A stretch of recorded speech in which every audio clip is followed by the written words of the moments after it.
oficial a este ciclo de conferencias del Grupo de Apoyo de Diabetes de Difícil Manejo, liderado por la doctora Carolina Aguilar. Entonces, para este año vamos a tener una conferencia bimensual, nos vamos a ver cada 2 meses con un especialista del Grupo Médico de las Américas. El día de hoy nos acompaña el doctor Salomón Dagger, él es médico endocrinólogo. Doctor, bienvenido y muchísimas gracias por compartir todo su conocimiento con nosotros. Muchas gracias por la invitación. Ahí la demora, yo que me registraron la última pacientica tarde y me demoré ahí justo la media hora. Bueno, no, muchas gracias por la invitación. Esperemos pues que sean más. Dame un segundo, ya comparto la pantalla.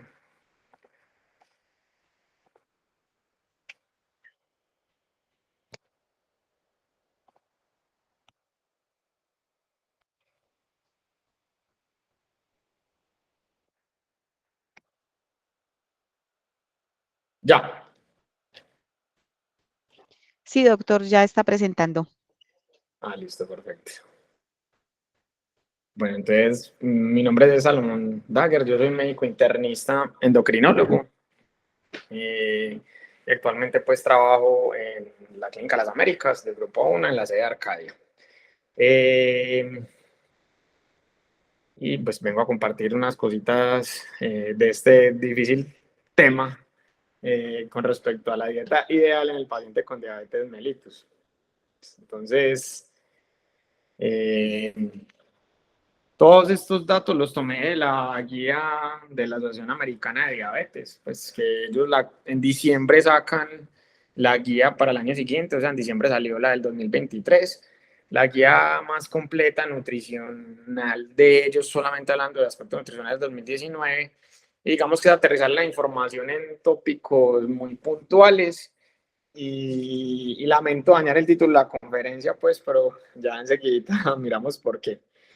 Entonces, lo primero es decirles que hay varios tipos de diabetes, entonces, por eso la respuesta siempre va a ser depende, no va a haber un manejo ideal y no va a haber una fórmula mágica. Entonces, recordarles eso, hay grande, dos tipos de diabetes. La diabetes tipo 1 y la diabetes tipo 2. En la mitad podemos tener una ahí que es intermedia, pero no quiero pues enredarlos como con eso. Y aparte también hay otra grande que es la diabetes estacional, que es todas las mujeres cuando tienen la gestación se vuelven resistentes a la acción de la insulina. Sin embargo, no todas desarrollan diabetes. Entonces, digamos que el embarazo es algo que no deja funcionar bien la insulina. Entonces, la tipo 1 es más, en general, es más de 10 pacientes que tenemos con diabetes, uno va a ser tipo 1 y es más de personas jóvenes, de adolescentes o niños, en la niñez tardía, pues más allá de 5 años. Y es una diabetes porque hay un ataque autoinmune contra las células del páncreas. Esos usuarios rápidamente necesitan insulina. O sea, si yo no estoy produciendo insulina en el páncreas, necesito usar insulina. Ya cumplimos algo más de 100 años del descubrimiento de la insulina por parte de Banting. Antes de eso se manejaban con dietas con pocos carbohidratos, que eso vamos a hablar hoy, digamos que prolongaba un poco la vida de los pacientes, pero definitivamente la insulina partió el dio en dos el manejo de la diabetes tipo 1. Entonces sí o sí se necesita insulina. Y el tipo 2 son los 9 pacientes restantes de esos 10 que yo les decía, y está asociada a obesidad y a un fenotipo de resistencia a la insulina.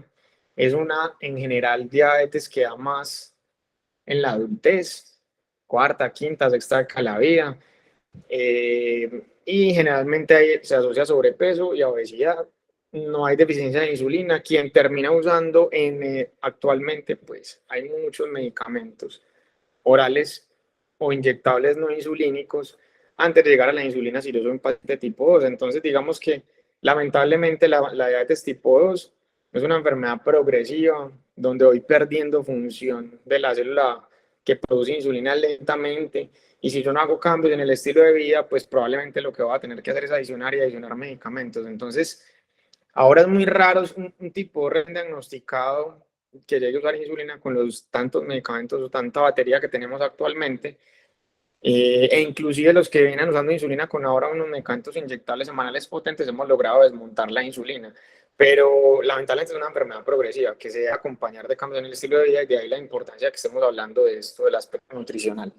E inclusive la diabetes estacional, el 90% de las diabetes estacionales mejoran con cambios nutricionales y con algo de actividad física, es caminar después de las comidas. Habiendo hecho esa introducción, entonces, ¿cuál es la importancia que estemos acá? Decirles eso, que tanto para la tipo 1 como la tipo 2 requerimos un manejo nutricional, y que entonces la pregunta que les tenía era que si sirve este manejo. ¿Sirve en términos de que tiene resultados clínicos? Entonces sí, sí sirve. El manejo nutricional puede tener una reducción en un paciente tipo 1 entre un 1 a 1,9% en su hemoglobina glicada. Y en el tipo 2 hay una disminución de 0,3 hasta de 2% en la hemoglobina glicada. Entonces sí es importante. Las metas de hemoglobina glicada también cambian según el paciente, que antes siempre poníamos una meta de 7%. Podemos ser más exigentes en pacientes jóvenes, con altas expectativas, que no tengan complicaciones, y podemos ser más laxos en pacientes adultos que dependan mucho de su cuidado de las demás personas, o sea, que no sean autónomos y que tengan muchas comorbilidades. Entonces podemos ser más, llegar a 7,5, 8 en algunos casos. Entonces, si yo soy un diabético, me diagnosticaron, me van a pedir glicemia por los métodos que se diagnostican, y tengo una glicosilada que es la que nos mide en 3 meses el promedio de la glicemia. Tengo que mirar, tratar de llevar, si estoy en 9, tengo que tratar de bajar ese 2%, y lo que yo le estoy diciendo, si es una diabetes tipo 2, de no, yo estoy en 9, simplemente con los cambios nutricionales y algo me podría llegar a la meta. Entonces, sobre todo si tengo muy malos hábitos nutricionales.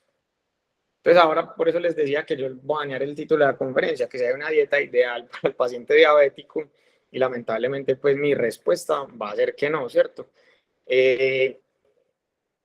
No, o sea, no hay una talla única, como cuando uno va a un almacén y esa talla le sirve a todo el mundo en alguna camisa o algo, o no sé, una correa, perdón.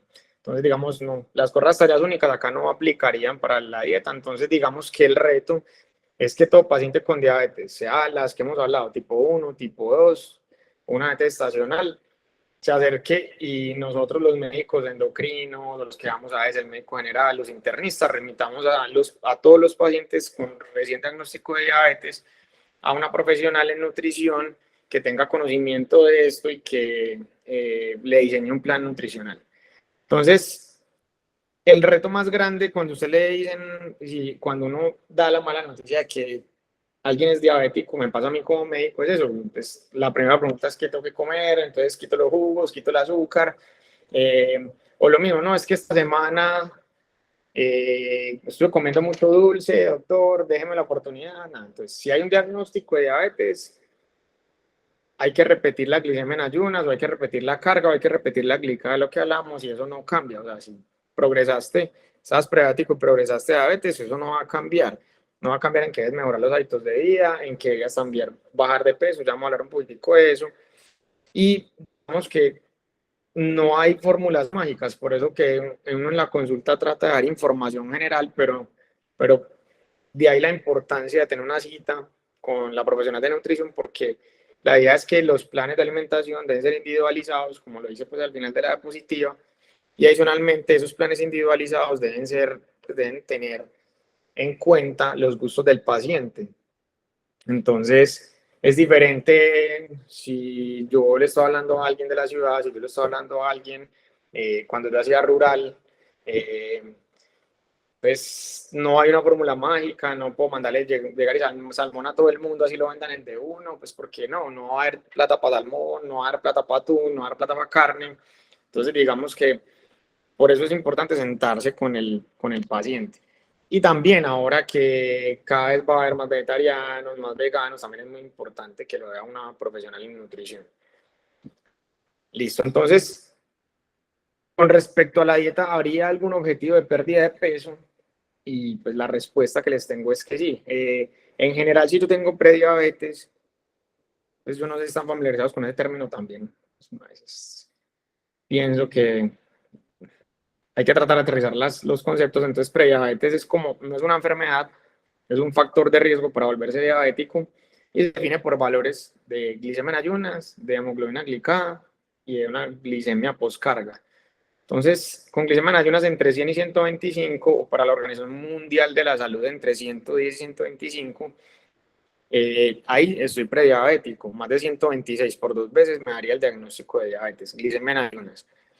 Hemoglobina glicosilada, ¿de dónde sale eso? Entonces la hemoglobina es la proteína principal de un glóbulo rojo, que es quien transporta el oxígeno en la sangre, y los glóbulos rojos se cambian cada 3 meses, por eso es que esa hemoglobina glicada o glicosilada, pues en realidad el término químico es glicada, viaja por la sangre 3 meses y recoge el promedio de la glicemia, tanto en ayunas como después de las comidas, y por eso en esa hemoglobina glicada, si el paciente no tiene anemia, es muy confiable para hacer el diagnóstico. Por encima de 6,5 es diabetes y entre 5,7, 5,8 para algunos laboratorios y 6,5 sería prediabetes. Y la glicemia postcarga, que digamos que es un laboratorio que estamos tratando de dejar principalmente, por ejemplo, la prueba con la cual se diagnostica diabetes estacional, se hace una carga de 75 y entre 140 y 200 a las 2 horas después de la carga es prediabetes, más de 200 es diabetes y lo normal es tener más de 140. Entonces, si yo tengo alguna de esas condiciones, quiere decir que mi páncreas está algo fatigado, pues por, entre comillas, y que posiblemente tengo el riesgo de desarrollar diabetes. Hay un estudio muy bonito que compara los cambios en el estilo de vida cuando uno está en un estudio clínico supervisado, donde le pagan gimnasio y lo hacen ir a donde la nutricionista cada semana o cada 2 semanas, pues es muy fácil cumplir los cambios en el estilo de vida, diferente a si uno da recomendaciones en un consultorio. Entonces, en ese estudio, fueron pacientes que tenían prediabetes, los dieron por 5 años, a unos sin darles nada, a otros dándoles metformina 2 veces al día y a otros cambiando hábitos de vida, como yo les contaba, y miraron quiénes desarrollaban diabetes. Entonces, la metformina redujo el riesgo de diabetes un 29%. Solamente usar metformina y recomendaciones generales. Y cambiar hábitos de vida disminuyó un 57%, es decir, casi el doble. O sea, hacer actividad física, de ahí donde sale, pues, este es uno de los estudios que soporta la evidencia de que se debe hacer actividad física entre 3 a 5 horas de intensidad moderada por semana. Y también soporta lo que les estoy diciendo acá. Esos pacientes perdieron un 7% del peso y previno el desarrollo de diabetes. Entonces, estudio muy bonito y se los comento acá es porque, pues, para sacar ya la prediabetes del paréntesis, porque vamos a hablar de diabetes entonces en el resto del tiempo, es que los cambios en el estilo de vida son más importantes. Si ustedes quieren darle un valor, es casi el doble que usar metformina. Es decir, es más importante que yo meta en mi vida el algoritmo de hacer actividad física y tener una buena alimentación a tomar metformina si soy prediabético. Ahora, si yo tengo un paciente con diabetes tipo 2 y sobrepeso obesidad, hay muchos beneficios al perder el 5% del peso. Sin embargo, a medida que aumento más la pérdida de peso, va a haber más beneficios en glicada, en glicemia, en perfil lipídico, en mortalidad. Entonces, y sobre todo se ven a partir del 15%. Para ponerlo sobre la mesa, hay pues, pocos medicamentos logran hacer perder al paciente un 15% del peso corporal. Recientemente, pues el año pasado, se lanzó un medicamento que es inyectable semanal, no está disponible en Colombia, pero que me logra hacer perder más del 20% del peso corporal, básicamente una cirugía metabólica, un slip gástrico, un bypass gástrico. Entonces, el slip se asocia a pérdidas del 20 al 30%, el bypass por encima del 30%. Digamos que estas cirugías en realidad curan la diabetes tipo 2. No estoy hablando de tipo 1. Recuerden que la tipo 1 es que se me pierden las células que producen insulina en el páncreas. Hay una enfermedad autoinmune que ataca esas células. Entonces, digamos que la diabetes se puede curar y se puede curar sobre todo en pacientes con malos hábitos y con obesidad. Y se define cura cuando todos los exámenes que yo les contaba ahorita se resuelven, todo se normaliza a los 6 meses y quedan normales a los 6 meses de no estar usando ningún medicamento. Porque si yo tengo esos valores buenos o en el rango de prediabetes, pues no es que, y estoy tomando medicamentos, pues entonces estoy muy controlado, pero no resolvería la enfermedad. Cada vez los tipo 1, entonces todo lo que yo estoy hablando de pérdida de peso, no les puedo extrapolar, por eso les decía, no hay una fórmula mágica para los tipo 2 ni para los tipo 1. En general los tipo 1 son adolescentes, en general son pacientes que no tienen obesidad en general, pero la obesidad es una pandemia. Actualmente vemos, por ejemplo, más pues, estamos empezando a ver tipos a tempranas edades, porque en los niños también hay mucha obesidad, y se relaciona con ustedes eso que se llama cantosis, que es ver el cuello negro, que eso habla que está produciendo mucha insulina. O también cada vez veo más tipo 1 que tienen bomba y usted una bomba le resuelve muchas cosas en términos de aplicación, pero si usted come como cualquier otro de sus amigos adolescentes, pues se va a engordar, como si nosotros comiéramos teniendo páncreas. Entonces cada vez va a haber más sobrepeso, obesidad en tipo 1 y posiblemente va a empezar a haber medicamentos para el manejo del peso en estos pacientes y va a haber una recomendación de perder peso, pero no les puedo decir que si en tipo 1 cuánto pierde y es útil, no. Y este comentario me parece muy importante y es porque así como yo les estoy reconociendo con una fórmula mágica, sin embargo hay evidencia de varias dietas, hay que tener mucha precaución con los planes rígidos. Entonces ahora que están de moda muchos influencers, pues si no menciono nombres, sino que algunos satanizan grupos de alimentación, eso ha llegado a disparar trastornos de conducta alimentaria en algunas personas que tienen la predisposición por su personalidad. Entonces, dietas restrictivas en que no es que las frutas son malas, es que las grasas son malas, es que los carbohidratos son malos. Entonces, las cosas que son muy rígidas en una paciente o en un paciente que tenga predisposición a trastorno de conducta alimentaria puede exacerbar. Pues también como para tener presente eso, porque el paciente entonces va a tener miedo ya de comer alguna fruta, así tenga frutas que tengan un índice glucémico bajo, ahorita un poquitico de eso, va a tener miedo de comer grasas buenas. Entonces la idea no es eso, o de los carbohidratos, que finalmente, pues tradicionalmente nuestras dietas son altas en carbohidratos. Lo que pasa es que hay que escoger los carbohidratos que sean menos procesados, que tengan buenos nutrientes y, y que no tengan tanto índice glucémico, o sea, que no liberen tanta insulina, que ese es el índice glucémico. ¿Qué dietas han mostrado resultados? Como yo les decía, no es una fórmula mágica, pero hay varias dietas que han mostrado resultados. Entonces, pues estas tres son muy importantes. Las dietas con restricción calórica. Entonces, la restricción calórica es la dieta clásica, donde a vos te hacen un interrogatorio, la nutricionista hace un interrogatorio, calcula según tu peso cuál serían los kilocalorías por día que deberías estar consumiendo. Entonces en hombres puede ser de 1800 a 2200 y en mujeres pues un poquitico menos, 1500, 1800 kilocalorías. Y entonces te hace una dieta con restricción de energía en el día y te pone un porcentaje de grasas, un porcentaje que eso lo traducen en porciones. La dieta mediterránea es una dieta pues que se asocia a todos los países que están en el Mediterráneo. Entonces, primero sacamos el vino de la dieta. Segundo, ellos consumen más aceite de oliva, es decir, la principal grasa de ellos es el aceite de oliva, que es una grasa monoinsaturada, que cuando es prensada, que no estamos fritando en él, pues es muy bueno. O sea, no es poliinsaturada, no es la que sale pues del tocino, del marrano, ni el aceite con el que fritan los buñuelos, donde venden buñuelos todos los días. Es una grasa buena. Consumen, digamos que poca carne roja, más aves de pequeño tamaño y mucho pescado, mariscos. Y ellos consumen también, pues en general pan, pero no consumen carbohidratos refinados y consumen fibra, buena fibra y frutas y vegetales.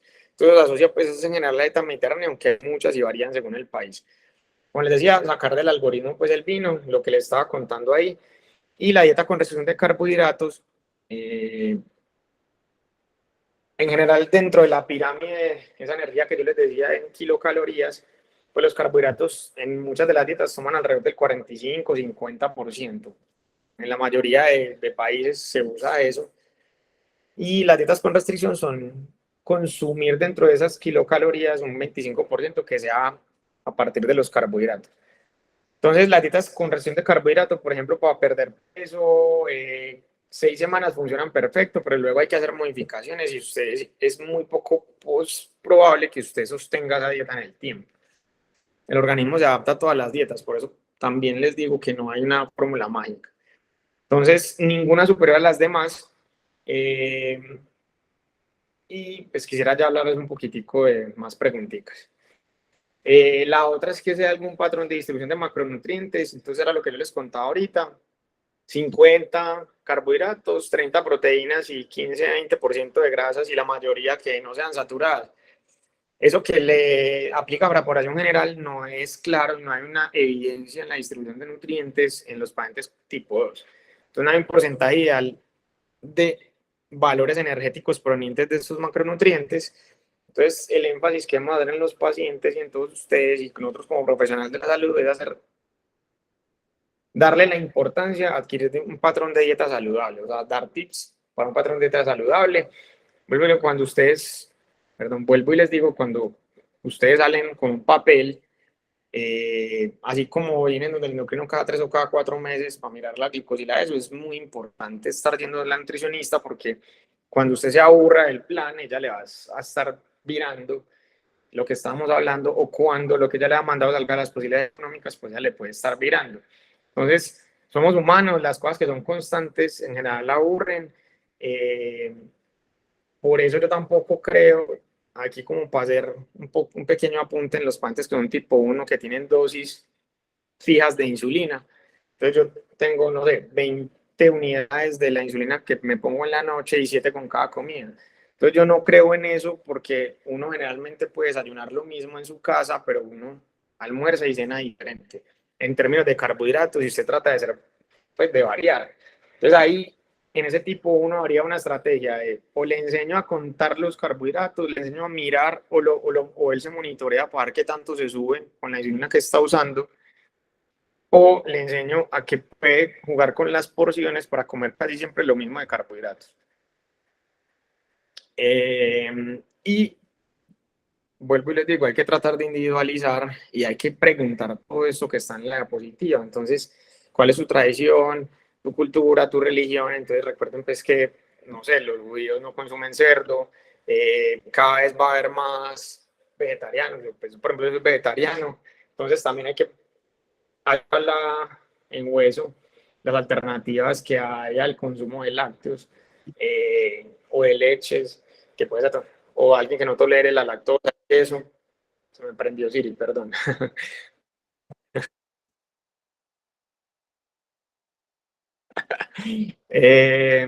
Entonces, deberíamos pues tener en cuenta todo esto a los pacientes. Entonces les contaba que hay que mirar alternativas. Entonces así también como aparece alguien y ahorita les muestro unas cosas gráficas de platos, pues también saber que los granos son ricos en proteínas, que claro, tienen carbohidratos, pero son carbohidratos complejos. Entonces el garbanzo, la lenteja, los frijoles también son buena fuente de proteína. No va a ser tan completa como una carne de res, pero por eso es que hay que saber muy bien lo de las porciones. Todos lo tenemos que tener en cuenta. Hay evidencia en planear las comidas, entonces lo que yo les decía ahorita es algo que tiene que ver con esta pregunta. Sí, se hay evidencia de planear las comidas, entonces hubo un estudio donde comparó el método del plato de diabetes con el método del conteo de carbohidratos. Entonces, contar carbohidratos es básicamente saberse los gramos, o sea, te tenés una tabla de información, o sea, leer tablas de información nutricional o tener estandarizado, digamos, pues yo sé, como atendía a muchos pacientes tipo 1, sé que cualquier galleta en general tiene 5 gramos de carbohidratos, pero lo que hace el paciente es que si desayuna 3 galletas y un café con leche, pues entonces son 3 por 5, 15, café con leche son otros 5 gramos, entonces más va a consumir 20 gramos en el desayuno y él tiene ya en su cabeza cuánto necesita para esos 20 gramos y se aplica la insulina según lo que se va a comer. Entonces el conteo de carbohidratos. Y el método del plato es como una distribución de un plato. Perdón, yo me adelanto. Entonces, esta es una recomendación más visual y quizás más fácil de aprender, ¿cierto? Entonces, la idea es que si tenemos un plato, distribuyamos la mitad en frutas y vegetales, un cuarto en proteína animal y en granos una cuarta parte. Entonces todo eso aplica para nosotros en plato y como les decía, hay que tener todo, a mí me parece que ya las guías tratan de ser así, si estoy hablando con un mexicano, entonces listo, él va a comer una tortilla o si estoy en un restaurante va a comer en un bowl, entonces frutas y vegetales, entonces la ensalada debería ser el 50%, la proteína el 25% y granos que tengan alto valor pues proteico, entonces puede ser, como les decía ahí, puede ser la quinoa, entonces también lo mismo en una hoja, podríamos distribuir igual. Entonces la idea es que el 50% sean frutas y vegetales. Entonces es el método visual. Compara el método visual con respecto a contar uno por uno los carbohidratos. Ambas fueron iguales y enseñar a preparar ese plato. Ambas fueron iguales en mejorar la hemoglobina glicosilada, esa que estamos hablando que es muy importante y que previene las complicaciones. Y miren que sin hacer una explicación visual de esto es un poco más sencillo que, digamos, tener una gramera, pesar los gramos, aprender las tablas de nutrición. Entonces, digamos que el conteo va a ser muy importante en los pacientes tipo 1 y en la mayoría del resto de pacientes de los tipo 2 podemos usar esta estrategia visual de cómo preparar entonces un plato sano.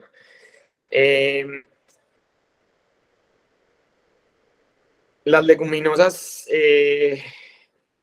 pues, pueden ser nueces, leguminosas, arveja, garbanzo, lo que estamos hablando ahorita, que secas, deberían 100 gramos o media taza cocinada, trae 3 a 7 a 10 gramos de proteína. Y yo lo que yo les decía ahorita, entonces si yo tengo un huevo, va a tener 6 a 8 gramos de proteína. Entonces el huevo tiene un alto valor biológico y quizás ahora que todo está aumentando de precio, la inflación está llevando y el huevo también ha aumentado, pero cuando vos comparas cuánto puedes tener una libra de carne, que ya la libra de carne, pues el solomito puede estar a 25.000 pesos la libra. Digamos que un huevo extra ya está más o menos alrededor de 600, 700 pesos y es un buen desayuno y puede ser una buena cena. O sea, no hay problema en consumir más de dos al día. Llegamos a otro mito grande que subía el colesterol. Sí, tiene una buena fuente de colesterol, pero tampoco te va a causar pues problemas, infartos y de hecho hace parte de una dieta saludable. Entonces, me vuelvo pues para seguir como con el derrotero que les tenía. Y ahorita miramos un poquitico de lo que resta ahí. Hay una pregunta porque algo muy de moda es que hay del ayuno intermitente. Entonces, en el ayuno intermitente es donde en una sombrilla cobijan muchas estrategias. Entonces, básicamente tenemos estas tres estrategias. Una es el día alterno. Entonces, donde yo restringo a 600 kilocalorías. Recuerden que yo les hablaba que deberíamos usar de 1800 a 2200 según nuestro peso. Entonces, un día sí, un día no, hago restricción. Un día normal, el otro me bajo a 600 kilocalorías. Hay otro que son 5 días y dos donde hago la restricción y 5 donde como normal. Y quizás, digamos, el que está pues de modo que más fácil se aplica es el de la restricción de tiempo y tiene mucho sentido porque básicamente nosotros en la noche, excepto que tengamos trabajo nocturno, no necesitamos gastar energía. Entonces, el de la restricción de tiempo es donde restringo el periodo de consumo de alimentos entre 8 a 12 horas al día. Entonces, digamos que la manera más fácil de decir esto es que mientras veas luz del día podría estar comiendo, es decir, la última cena entre 5:30 y 6. Si la puedo llevar un poco antes, entre 4 y 5, y el desayuno, digamos, a las 8 de la mañana, el almuerzo a las 12, pues no necesitaría hacer entre comidas. Y en eso tengo una buena fuente de proteína que es la que me da saciedad y va a impedir que tenga hambre entre las comidas. Y trato de tomar líquidos que no tengan calorías en el resto del tiempo.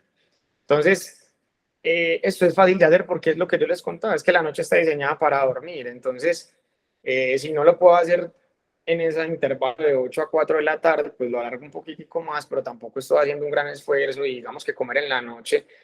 O sea, los comedores nocturnos se asocian a obesidad y los comedores que son incapaces de controlar se asocian a obesidad. Por eso les decía que los trastornos de la conducta alimentaria es muy importante preguntarlos porque hay algo que se llama trastorno por atracones, que es que comen y comen y comen y son capaces de parar. Es un componente de la anorexia bulimia, de la bulimia, las que comen, comen, comen y luego van y vomitan. Entonces, hay que estar muy pendientes de los trastornos de la conducta alimentaria y digamos que esta estrategia de ayuno puede no servir en esos pacientes porque la idea de esto no es que entonces yo en esas 8 a 12 horas puedo comer entonces, no sé, 3 litros de helado. No, esa tampoco es la idea.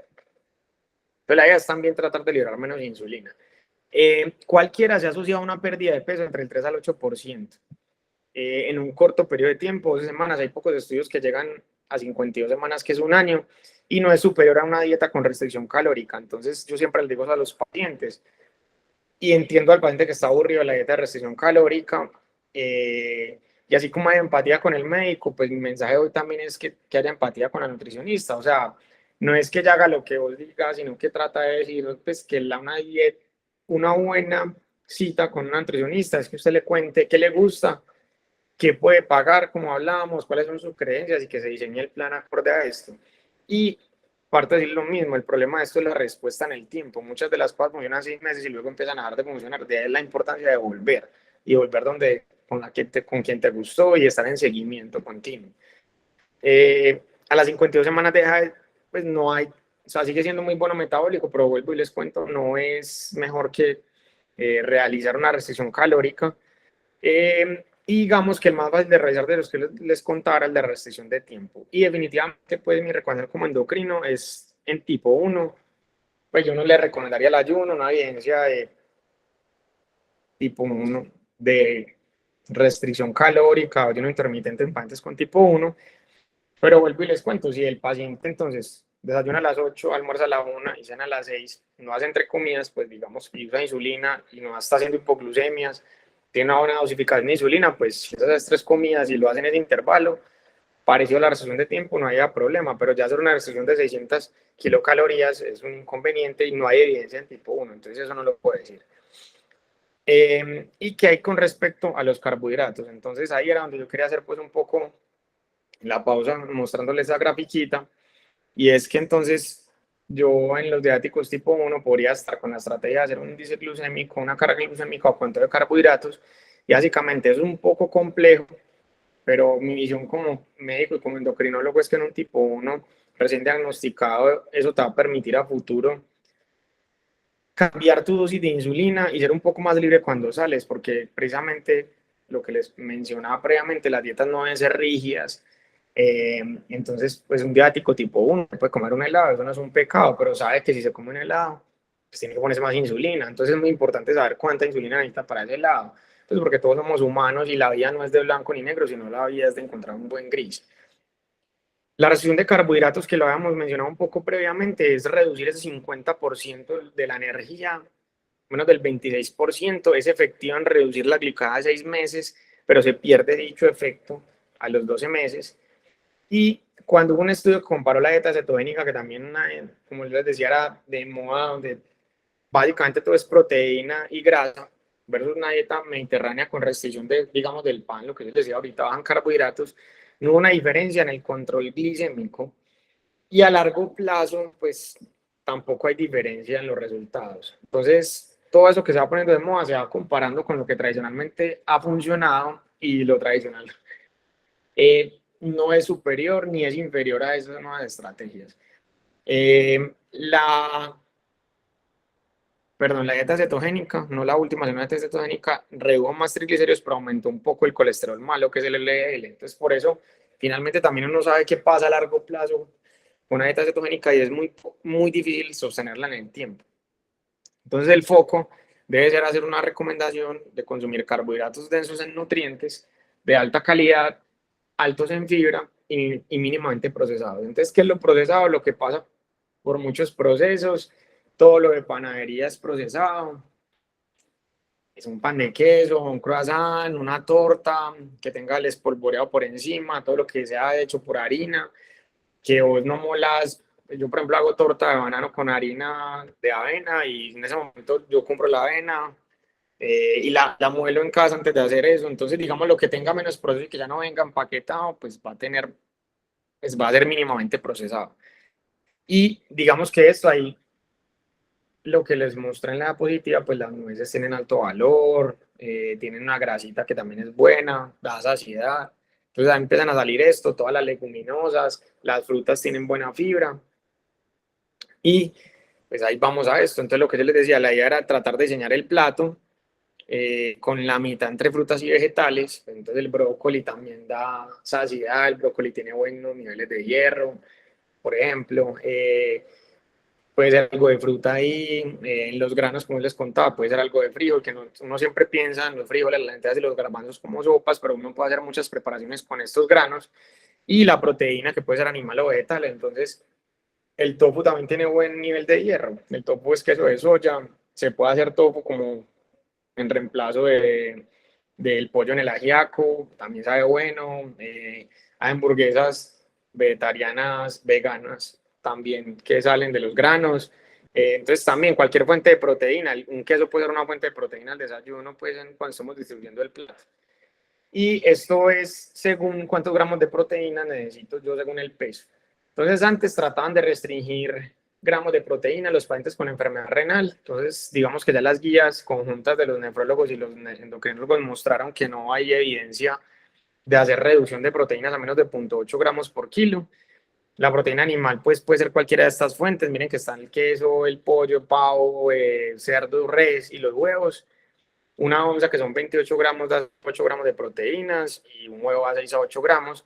Yo para conseguir 6 a 8 gramos sí necesito 100 gramos. Entonces esa es la diferencia. Pues es 4 a 1, era lo que yo les decía. Claro, uno come más volumen, pero sí termina más lleno. Y digamos que la leche, el yogur, el queso también, 250 mililitros o 28 gramos, también da 6 a 8 gramos de proteína. Por eso en el desayuno yo podría poner o huevo, podría poner queso y estaría arriba sustituyéndolo. Y los granos o los cereales enteros, que también podría ser la recomendación, pues no, como les decía antes, puedo hacer una avena, la dejo remojando y miro, pues eso va a tener después de 100 gramos, solo son 3 a 10 gramos de proteínas. Y los vegetales van a tener de 2 a 4 gramos de proteínas y algunos panes y el pan de masa madre, que es el que tiene menos pues levadura para que se crezca y que parece una tostada, que también pues es bueno y libera poca insulina. Hay dos aspectos, pues un aspecto que me resta decirles y es que todos deberíamos consumir menos de 2 gramos de 2 gramos de sal al día, sí. Y no hay una restricción ni siquiera en pacientes hipertensos. No, 2 gramos no. Perdón, si la bolsita tiene 5 gramos.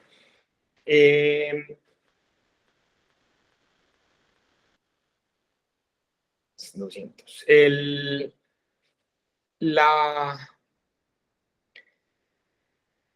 No hay evidencia de restringir la sal a menos de 1,5 en el día.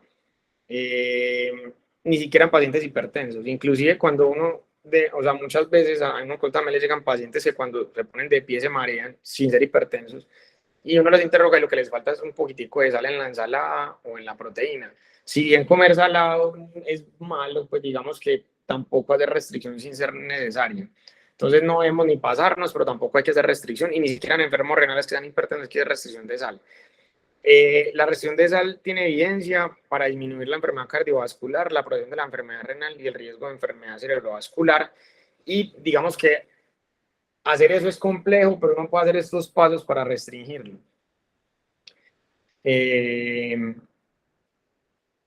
Por ejemplo, dejar de usar salsas cuando yo voy a pedir algo, entonces la salsa soya, entonces empezar con vinagre,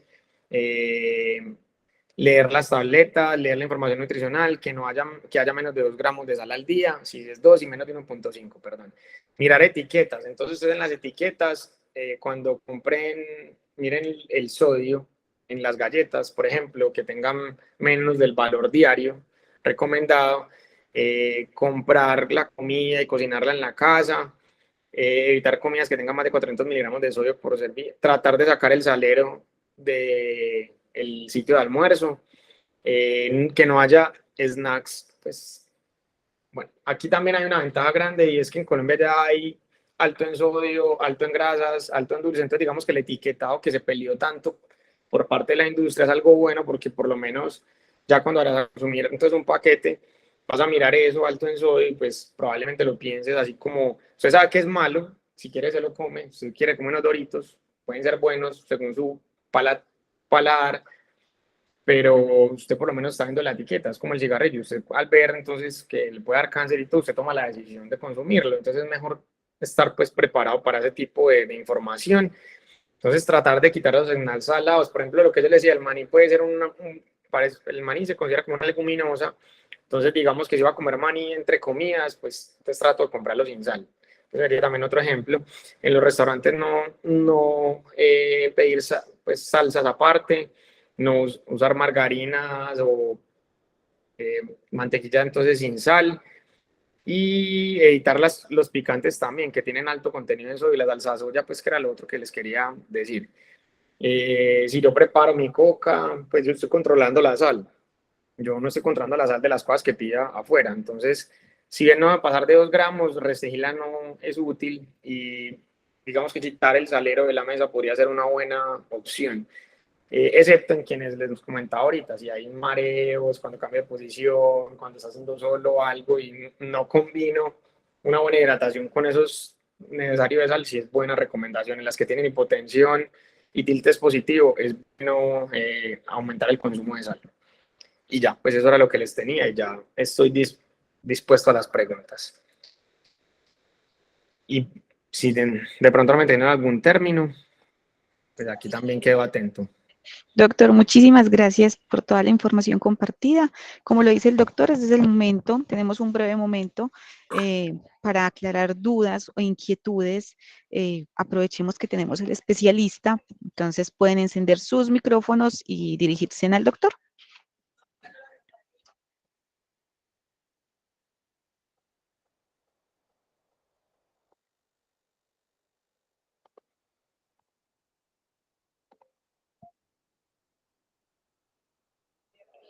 Doctor, todo quedó claramente. ¿Quedó claro o quedó con muchas dudas?